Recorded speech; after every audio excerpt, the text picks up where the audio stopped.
नमस्कार दोस्तों, रविवार की सुबह। और आगे जाने से पहले 2 मिनट कल के जो बात हुई थी, देखो आज हम लोग बात करने वाले, ये आज का वीडियो में हम लोग सेकंड पार्ट है। जो डिफेंस स्टॉक के बारे में बात करेंगे। मैंने कल ही 3 स्टॉक्स लिए थे, शिपयार्ड, जैसे Cochin shipyard, then Garden Reach shipyard और मैजागॉन। और आज हम लोग बात करने चाह रहे हैं HL BEL और डेटा पैटर्न्स के बारे में। ये सेकंड वीडियो है, थर्ड वीडियो भी आएगा। सो मैं ट्राई करता हूँ कि ये सब सीरीज में कवर करें। पहले भी हमने रेलवे और रिन्यूएबल्स के सीरीज निकाले थे पिछले टाइम, तो आपने नहीं देखा तो जरूर जाके देखिए। लेकिन आगे जाने से पहले गाइस, 2 मिनट में बात करना चाहता हूँ। कल जो हुआ, कल जो यूएस और जेलेंकी के बीच में हुआ, जो यूक्रेन के प्रेसिडेंट, वो कुछ और ही था। लाइफ में पहली बार मैंने देखा कि कोई, यानी दो देश के नेता इस तरह से झगड़ रहे ओपन में। यानी यार, फर्स्ट टाइम देखा ऑनेस्टली। अब जो करना है डोर्स क्लोज करके करो, does not give a good sign. और ट्रम्प तो पता नहीं किसी और ही दुनिया में है, दादागिरी पे है कि भाई यूक्रेन को इन्वॉल्व नहीं करे, और रशिया और यूएस अपने आप डील कर रहे हैं और यूक्रेन को साइड में रख रहे हैं। अब यूक्रेन खड़ा रहे अभी। जेलेंस्की बहुत ट्राई कर रहा है, लेकिन देखो क्या होता है, वो आगे देखना है। लेकिन वो ये ट्रम्प ने मन बना लिया कि फालतू में अभी हमें कोई आर्म्स भेजने नहीं है, फालतू में पैसे खर्चे नहीं करने हैं, मेरे को अपना डेट कम करना है, तो भाई तू ये ट्वीट एग्रीमेंट कर। लेकिन अब वो खड़े, जेलेंस्की बोले कि भाई आप पुतिन के तरफ से बोल रहे हो, ये है वो है। But the way it was conducted, no, White House में आप कह सकते हैं कि नो, सभी पत्रकार के सामने इस तरह से, जिस तरह से हुआ, वो something like I never seen in. और हो सकता है कि ये आगे जाके ये नॉर्मल हो जाए, क्योंकि जिस तरह से ट्रम्प का बिहेवियर है, वो कुछ भी कर सकते हैं, वो कुछ भी कर सकते हैं। और यही फर्क होता है ना, कि एक नेता में जो एक, कभी कभी कभी लगता है कुछ ज्यादा ही एरोगेंस आ रहा है, कि नो खुद को ही कहते हैं ना कि भीष्म पितामह समझता है, या कृष्णा भगवान के जो वो चाहेगा वही होगा। बट एनीवेज, अब देखो, अब उसके बारे में अगर मैं बात करने जाऊंगा तो आधा घंटा। But somewhat I have not expected, I never seen. और आप लोगों को क्या लगा तो कमेंट बॉक्स में जरूर डालेगा। लेकिन इस तरह से तो आप किसी भी छोटे देश को कंट्रोल कर रहे हो ना, कि भाई तेरे को यही करना है। और हाँ, नो डाउट, सब आर्म्स सप्लाई वो सब कर रहे थे, लेकिन आप सबके फादर बन के घूम रहे हो वर्ल्ड में। तो इसलिए आप सप्लाई कर रहे हो ना, क्योंकि आपको फादर बनना है। हाँ, अगर आप बोले कि नहीं मुझे किसी का बाप नहीं बनना है, तो छोड़ दो। अभी वही वही चाह रहा है, ट्रम्प चाह रहा है कि भाई अभी हम लोग को ये सब में नहीं बनना है, तुम लोग एग्रीमेंट करो और खत्म करो। और जो झगड़ा हुआ है, बाप रे, ट्रम्प जेलेंस्की और वो जेडी वाड़े के बीच में भी, जो वाइस प्रेसिडेंट है यूएस का। But anyways, that's a different thing, वो कभी किसी और दिन बात करेंगे। अब आज हम लोग चलो बात करते हैं डिफरेंट स्टॉक्स के बारे में। आपने कल का वीडियो नहीं देखा तो जरूर देख लीजिएगा। और आज हम लोग HL BEL और डेटा पैटर्न, उसमें HL BEL तो कहते हैं ना कि सबसे फेमस स्टॉक है। जबरदस्त परफॉर्म किया है ओवर द इयर्स, 4 साल में जबरदस्त रिटर्न दिया है।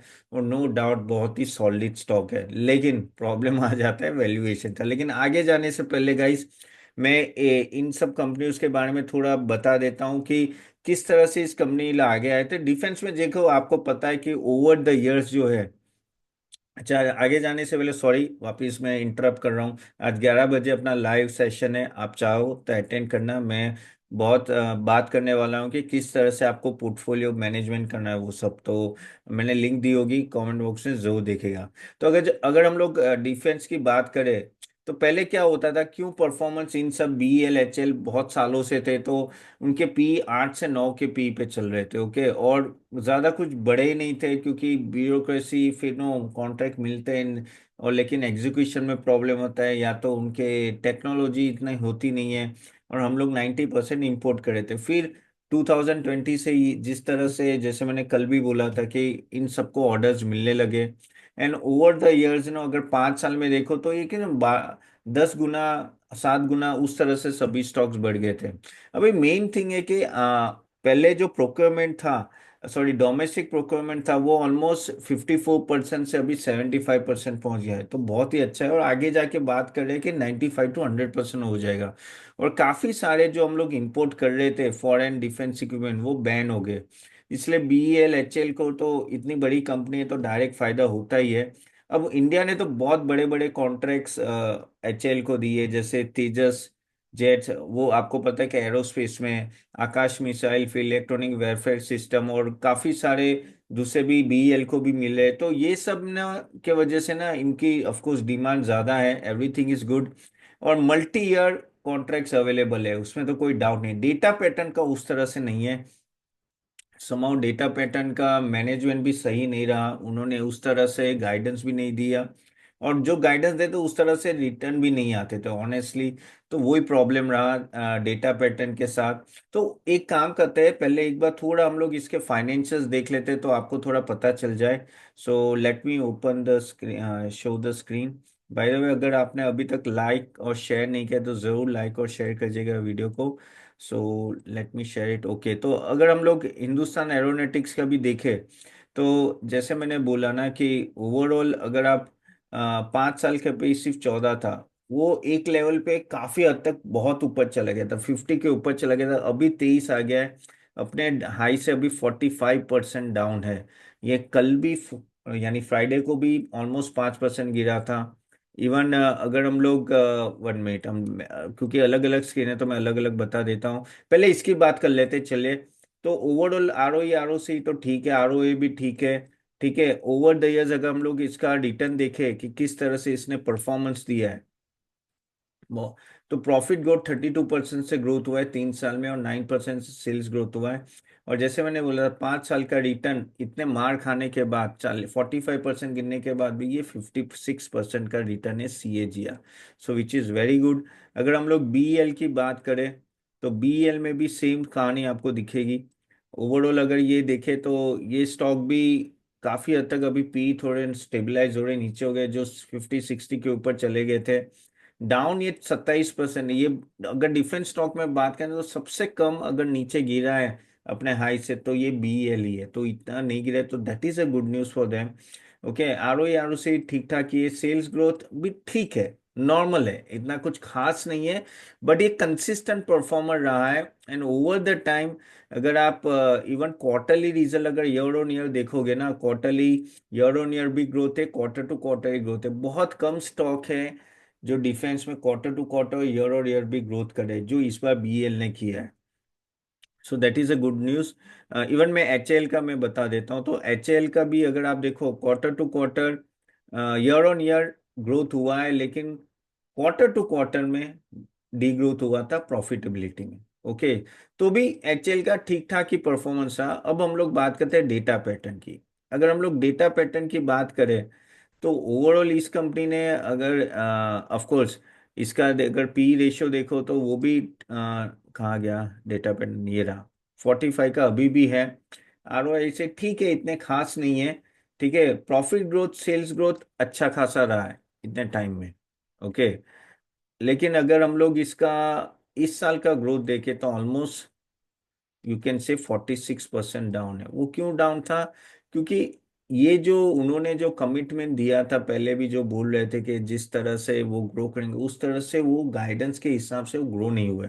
आप देखो ईयर ऑन ईयर भी ग्रोथ डाउन ही है। Sales growth quarter on quarter अच्छा है, लेकिन ईयर ऑन ईयर काफी डाउन है। तो वो एक मेन रीजन था कि डेटा पैटर्न इसलिए परफॉर्म नहीं कर पाया। अगर डेटा पैटर्न की अगर हम लोग बात करें तो वो भी अपने हाई से अगर देखें तो ऑलमोस्ट 60%, 52 वीक हाई से 60% डाउन है। ओके, तो अच्छा खासा डाउन है। सबसे ज्यादा अगर देखो ना तो ये एक ऐसा स्टॉक है जो काफी डाउन है। तो ये रही फाइनेंशियल्स की, लेकिन मेन चीज ये होती है कि यहाँ से क्या, क्योंकि ऑफ कोर्स ये सब अगर आप BEL की जस्ट मैं आपको एग्जांपल दिखा दूं, तो अगर आप पी रेशियो भी देखोगे तो एक समय पे ये, चलो हम लोग 9 या 10 का एवरेज ले, तो एक समय पे वो कौन से लेवल पे चला गया था, ऑलमोस्ट 60 के पी पे, जैसे मैंने बोला अभी वो जाके थोड़ा नॉर्मलाइज हो रहा है। HAL भी अगर आप देखो पी रेशियो, ऑलमोस्ट ये कहाँ तक चला गया था, ये ऑलमोस्ट वो भी 50 के आसपास चला गया था, अभी वो नॉर्मलाइज होके ठीक ठाक हो रहा है। सो कहने का तात्पर्य ये है कि मेन चीज क्या है इन लोगों में हो गई कि पी ज्यादा ही एक्सपांड हो गया।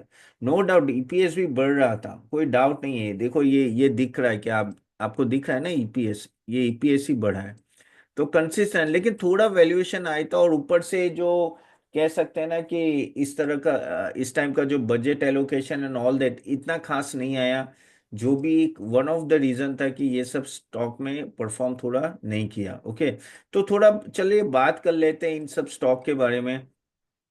तो यहाँ से क्या लग रहा है, इनकी ऑर्डर बुक क्या है और किस तरह की कैपेसिटी है, क्योंकि आगे जाके जिस तरह की कैपेसिटी होगी, और क्योंकि ऑर्डर बुक तो सही है, अगर मैं बात करूँ HAL की 4.4 टाइम्स का ऑर्डर बुक है, BEL का 3.8 टाइम्स है, और डेटा पैटर्न का 1 टाइम है। यानी अगर आप बोलोगे तो 4 साढ़े 4 साल तक तो बोथ HLBL को कोई प्रॉब्लम नहीं है, उनके पास उतना ऑर्डर बुक है, तो उनको टेंशन लेने की जरूरत है। हाँ, डेटा पैटर्न के पास थोड़ा ऑर्डर बुक कम है। अगर हम लोग बात करें कि इनकी कैपेसिटी क्या है, तो HAL की तेजस जेट बनाने की 16 से 20 पर ईयर है, हेलीकॉप्टर्स बनाने की 30 से 35 है। ओके। एक्सपेंशन प्लान करें कि वो जो 16 से 20 तेजस जेट से उसको 24 और तक ले जाए, जो उन्होंने नए नासिक में फैसिलिटी की बनाई है।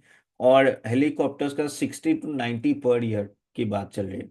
BL में अगर देखें तो रेडार सिस्टम 100 से 120 यूनिट पर ईयर होते हैं, और वो अभी मिसाइल और इलेक्ट्रॉनिक प्रोडक्शन में आगे बढ़ना चाहते हैं। सिमिलरली डेटा पैटर्न की 1000 करोड़ की कैपेसिटी है, लेकिन वो बेसिकली डबल करना चाहते हैं, ऑलमोस्ट 2000 करोड़ करना चाहते हैं आगे के टाइम में। देखो, HAL BL को अपनी कैपेसिटी बढ़ानी पड़ेगी, नहीं तो ऑर्डर्स वो यानी सस्टेन नहीं कर पाएंगे, यानी फुलफिल नहीं कर पाएंगे। अभी आपको पता है कि एरोस्पेस शो था, एरो का शो था यहाँ, जहाँ राजनाथ सिंह भी आए थे, इंडिया एरो शो। और उसमें जो अपने एरो के चीफ है, उन्होंने बोल दिया कि भाई तुम लोग बहुत धीरे धीरे ऑर्डर दे रहे हो, यानी अभी तक कंप्लीट नहीं हुआ, और ऑलमोस्ट 6 6 महीने 8 8 महीने का डिले चल रहा है चल। उसके वजह से भी स्टॉक 20% से गिर गया था, 15 से 20%। और यही प्रॉब्लम हो रही है कि एक साथ अगर आप इतने सारे ऑर्डर्स मिल जाएंगे इन सब कंपनियों को, जो पहले इतना ऑर्डर सस्ते यानी फुलफिल भी नहीं करते, उनकी टेक्नोलॉजी भी वो नहीं थी, अभी अभी वो बहुत टाइम ले रहे देने को। तो इन सब कंपनियों में ये सिर्फ देखना रहेगा। अगर आप सिर्फ HAL की बात करो ना, तो पिछले नेक्स्ट 5 से 6 साल में 2030 तक 1.3 लाख करोड़ का ऑर्डर बुक रहेगा, 1.3 लाख करोड़ का ऑर्डर बुक का बैकलॉग होगा। BEL के पास नेक्स्ट 3 4 साल में 75,000 करोड़ का बैकलॉग रहेगा, और डेटा पैटर्न के पास 100 मीन्स 1,000 करोड़ का, वो नेक्स्ट 1 साल के लिए। तो आप सोचो, HAL BEL सब कुछ है उनके पास, क्या नहीं है। मोनोपोली कंपनी है, कंपनी आए, गवर्नमेंट आएगी तो आएगी किसके पास, इनके एक ही तो कंपनी बनाती है। तो HAL को वो फायदा है, BEL को भी फायदा है, लेकिन मेन वो है कि किस तरह से वो कैपेसिटी बढ़ाएंगे, किस तरह से वो जल्दी से अपने ऑर्डर बुक को फुलफिल करेंगे, उस पर ज्यादा डिपेंडेंट है। ओके।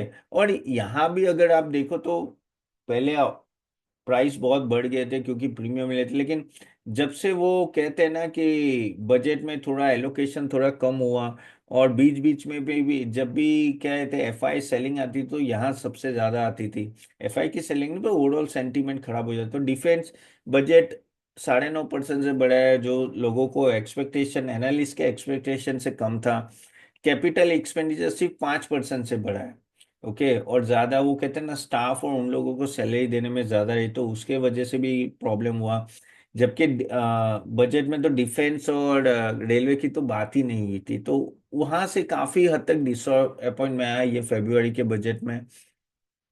अगेन, जो प्रॉब्लम आई सबसे बड़ी HAL को प्रॉब्लम है कि तेजस की डिलीवरी में काफी डिले हो गया, और वहां से उनको प्रॉब्लम, क्योंकि उनके काफी इंजन सप्लाई इश्यूज है। डेटा पैटर्न का रेवेन्यू डीप हो गया था, जो मैंने बताया था ईयर ऑन ईयर, और BEL में भी ऑर्डर इन्फ्लो ना थोड़ा कम हो गया है, तो ये थोड़े नेगेटिव पॉइंट चले गए। सो ऑल द पॉइंट अगर हम लोग बात करें तो डिफेंस पिछले 6 महीने में 24 से 25% गिरा है। ओके। और उससे भी ज्यादा गिरा है, लेकिन कहने यानी यही होता है कि जब आउट ऑफ फ्लेवर जाते हैं sector, and more than that जब पूरे मार्केट में सेलिंग आती है, तो जो हाई वैल्यूएशन स्टॉक होते हैं वो ज्यादा गिरते हैं, और उसी में प्रॉब्लम हुआ था। सो इंडियन एयरफोर्स चीफ का जो क्रिटिसाइज किया तेजस जेट डिलीवरीज पे, उस पे सबसे ज्यादा उनको हिट लगा था। And that is what the problem this companies are facing. बाकी इन लोगों की अगर डेट देखे, वो सब तो कुछ है नहीं। ओके। तो ओवरऑल अभी यहाँ से क्या ऐसा होना चाहिए जिससे HAL BEL हो या डेटा पैटर्न में लोगों का, इन्वेस्टर का, कहते हैं ना कि कॉन्फिडेंस बढ़े, वो वापस लेने आए। तो कुछ कुछ पॉइंट्स जो आपको ध्यान में रखना है। तो HAL को पहले तो ये तेजस और हेलीकॉप्टर के जो बड़े बड़े ऑर्डर्स ऑलरेडी मिले हैं, उनको फुलफिल करना पड़ेगा। जैसे उनको डिलीवर करने 24 तेजस पर ईयर फ्रॉम 2026। तो हर साल 24 तेजस फाइटर प्लेन्स उनको देने पड़ेंगे। अगेन 1.3 लाख करोड़ का ऑर्डर बुक्स आने वाले हैं, ऑर्डर है ऑलमोस्ट कह सकते हैं। तो 97 मोर तेजस है और 156 हेलीकॉप्टर्स है, यानी कितना बड़ा बैकलॉग है, सोचो आप। अगेन इंजन के जो प्रॉब्लम होती है सप्लाई की, उसमें कुछ करना पड़ेगा, नहीं तो फिर वापस प्रॉब्लम हो जाएगा। तो ये चीज HAL को ध्यान में, मेन वही है कि किस तरह से वो ऑर्डर बुक फुलफिल करे। अदरवाइज बाकी सब तो ठीक ठाक है। BEL की हम लोग बात करें तो उनको एक नया 25,000 करोड़ का मिसाइल ऑर्डर मिलने वाला है। अगेन डिफेंस एक्सपोर्ट बेसिकली 92% 24 में था, तो वो ऑलमोस्ट 5,000 करोड़ का ऑलमोस्ट हर ईयर का डिफेंस एक्सपोर्ट वो प्लान कर रहे हैं। तो करेंगे तो बेटर रहेगा। अगेन बायबैक और वो सब करते हैं तो भी काफी हद तक अट्रैक्शन बढ़ेगा। डेटा पैटर्न की बात करें तो भाई उनको सबसे पहले तो मैन्युफैक्चरिंग और बड़े बड़े ऑर्डर हैंडल करने के लिए उनको फैसिलिटी डबल करनी पड़ेगी। Again capture more ISRO and space electronics capacity, यानी 2,000+ करोड़ डिफेंस और एरोस्पेस के ऑर्डर्स वो ले रहे हैं और कैप्चर करने वाले हैं।